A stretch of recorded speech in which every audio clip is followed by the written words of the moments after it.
Okay, moving on to question 5 with the regression lines. When you have a regression line question, the first thing you do is you work out SXX, SXY and SYY. Okay? And you use the right-hand formula in the formula book.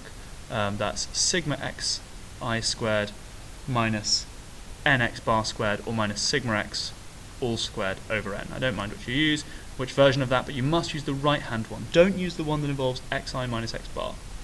So you work those things out and you record them somewhere sensible on your work. If you do that, you get that SXX equals 9.24,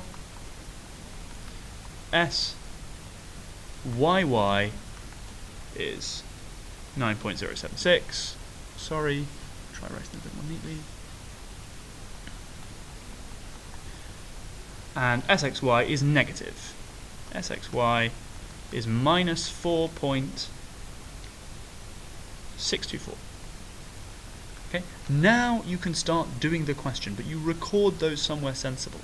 Okay, so the product moment correlation coefficient R is equal to SXY over root SXX SYY, given in the formula book. In this form, this easy form, you plug in those values and you get minus 0.5049.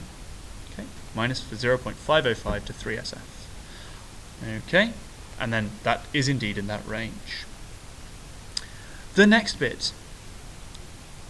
What this question is about is the word causes. There is a negative correlation, but correlation and causation are not the same. Okay?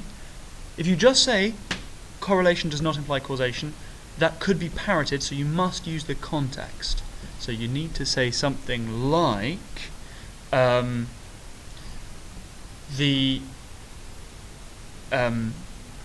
decrease in the CPI could be due to some other thing than the rate of the increase in the unemployment rate. Brackets, correlation does not imply causation. In this question, you were lucky, the mark scheme was generous. It also said, and I thought this was very generous, that because the value of R is not that close to -1, the relationship is weak. Okay? So that was also allowed for 1 mark. But really this is about correlation does not imply causation, appropriately contextualized. So that was that mark there. Now, I think it's possibly my fault we haven't done enough of these, but you guys need to go away and practice how to find regression lines x on y. Okay, so let me just be clear with what I said. I said you swap y and x in the y on x thing. So in the formula book you find this. Y on x line. You've got y equals, I'll read it exactly from the formula book so as not to cause any confusion, a plus bx,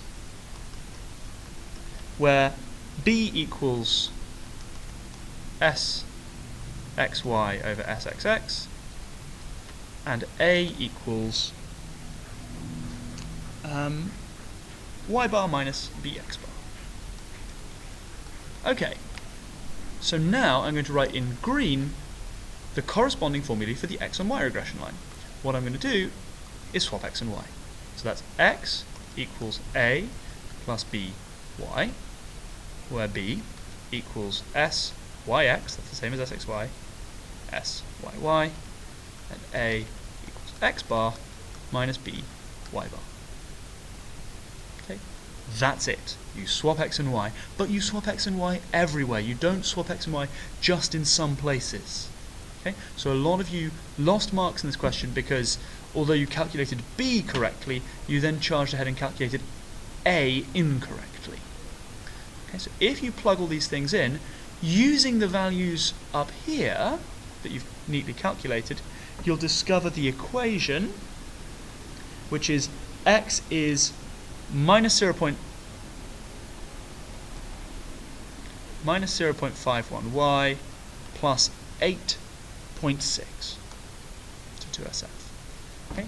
It's an x on y regression line. It has x as the subject. Yeah. And then we need to use this to estimate the unemployment rate. That's to estimate x in a time when y is equal to 4. So you stick in y equals 4, and you get out an unemployment rate x which turns out to be equal to 6.56%. Okay? Details can be found in the mark scheme. But the crucial thing that people were getting wrong was, how do you do this stuff in green? I recommend strongly that many of you go away and have a bit of a practice.